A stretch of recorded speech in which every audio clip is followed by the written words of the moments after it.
मराठी माणूस, मराठी संस्कृती, महाराष्ट्र, मुंबई तुम्हाला फक्त निवडणुका आल्यानंतरच का आठवतं? जर तुम्हाला मराठी माणसाचा, महाराष्ट्राचा, मुंबईचा इतका पुळका होता आहे, तर मग ज्या वेळेला हाच मराठी माणूस कोविडमध्ये झुंजत होता, तेव्हा तुम्ही दोन्ही ठाकरे बंधू घराबाहेर का नाही पडला? का तुम्ही मराठी माणसाला मदत नाही केली? का तुम्ही व्हॅनिटी व्हॅन घेऊन दुष्काळाचे दौरे करता?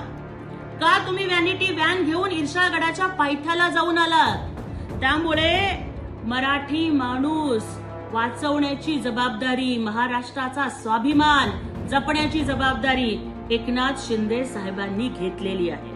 आदरणीय एकनाथजी शिंदे साहेबांच्या मुख्यमंत्री पदाच्या काळात मराठी भाषेला आदरणीय नरेंद्र मोदीजींनी आणि केंद्र सरकारनं अभिजात भाषेचा दर्जा दिला. शिंदे साहेबांच्या मुख्यमंत्री पदाच्या काळात, महायुतीच्या काळात मराठी भाषेचा सन्मान वाढवण्यासाठी अगदी जपानमध्ये सुद्धा मराठी भवन बांधण्याचं काम झालं. महाराष्ट्राला स्वतःचं राज्यगीत मिळालं, जय जय महाराष्ट्र माझा. आणि त्यामुळेच मराठी जनता, मराठी माणूस आता तुमच्या ढोंगाला भुलणार नाही.